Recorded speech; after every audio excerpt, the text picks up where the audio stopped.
NDA கூட்டணி சார்பில் குடியரசு துணைத் தலைவர் வேட்பாளராக சிபி ராதாகிருஷ்ணன் அறிவிக்கப்பட்டுள்ள நிலையில் நாடாளுமன்ற வளாகத்தில் தேசிய ஜனநாயக கூட்டணி எம்பிக்கள் கூட்டம் தொடங்கியுள்ளது. கூடுதல் தகவலை செய்தியாளர் வெங்கடேஷ் வழங்க கேட்கலாம். வெங்கடேஷ், வணக்கம்.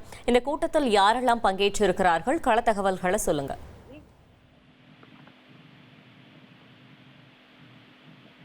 ஹலோ வெங்கடேஷ், நீங்கள் இணைப்பில் தான் இருக்கிறீர்கள். இந்த கூட்டத்தில் யாரெல்லாம் பங்கேற்றிருக்கிறார்கள்? கள தகவல்களை சொல்லுங்க. வழக்கமாக நாடாளுமன்ற கூட்டத்தொடர் நடைபெறும் போது முக்கிய விவாதங்கள் குறித்து விவாதிக்க அந்தந்த கட்சியின் கூட்டணி கட்சியின் தலைவர்கள் முக்கிய கூட்டங்கள் நடத்துவது வாடிக்கை. தற்போது துணை குடியரசுத் தலைவர் வேட்பாளர் தேர்வு என்று தேசிய ஜனநாயக கூட்டணி சார்பில் என்பது வேட்பாளர் சிபி ராதாகிருஷ்ணன் அறிவிக்கப்பட்டுள்ளார்.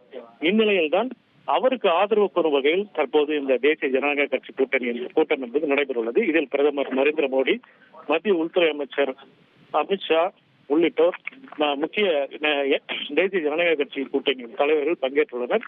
இந்த கூட்டத்தில் அவருக்கு ஆதரவு திரட்டுவது குறித்து தொடர்ந்து சில முக்கிய முடிவுகள் எடுக்கப்படும் என்று எதிர்பார்க்கப்படுகிறது. தகவல்களுக்கு நன்றி வெங்கடேஷ். ட்ரெண்ட ஃப்ரெண்ட் ஆக்கிக்கோங்க. தந்தி டிவியின் சப்ஸ்கிரைபர்ஸ் அண்ட் ஃபாலோவர்ஸ் குடும்பத்துல நீங்களும் இணையுங்க.